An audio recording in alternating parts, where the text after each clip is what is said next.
On voit qu'il y a encore pas mal d'algues, principalement ici et ici. Mais elles sont en nette régression. Je filtre mécaniquement sur Watt, que je change toutes les 12 heures. Les algues qui sortent par le filtre sont mortes. Et pour pas qu'elles se décomposent dans le bac, je les mets dans la Watt de Perlon.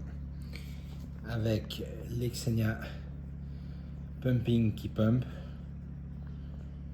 Le Rhodactis sulifera qui a passé son choc de phase algueuse. Là maintenant il est vraiment chouette. Il est presque à la taille de base. Je dirais il a 90% de sa taille de base. Bien gonflé, nouveau, bien coloré. Le Pachysclavularia qui redonne bien le tour. Il y a une petite tache verte d'algue là au milieu à droite à 1 heure. Mais c'est en train de régresser de nouveau. Les Nassarius, voilà, il y en a un qui est ressorti parce qu'il a senti de la nourriture. Les Bumblebee.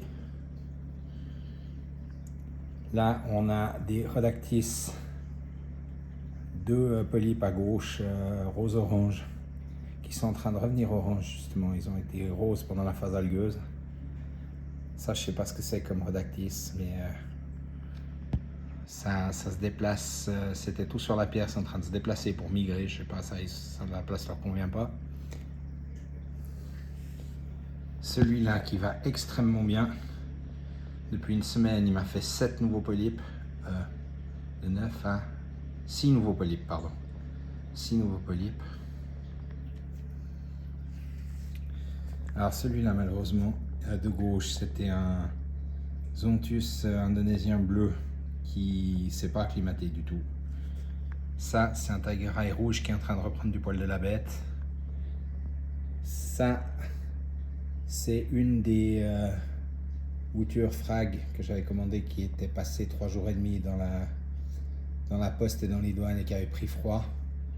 La partie, on va dire les 2 tiers gauche sont tout bien ouverts. La partie droite supérieure est pas morte, mais pas ouverte non plus. Ça fait depuis qu'ils sont là que c'est pas ouvert. Le Clavularia qui est là derrière, il est encore envahi par les algues, mais il est pas mort. Il fait encore des petites collerettes qui s'ouvrent de temps en temps le soir. Là, il y a un magnifique Rhodactis, je pense toujours, que Claude m'avait donné et qui s'est caché sous les pierres pendant longtemps. Puis là, il cherchait à sortir. Alors je l'ai aidé à sortir et puis je l'ai collé à un endroit où il est bien, manifestement.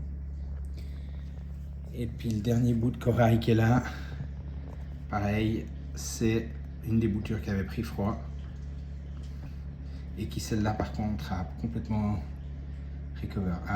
récupéré et est en train de migrer sur la droite et sur la gauche en se densifiant.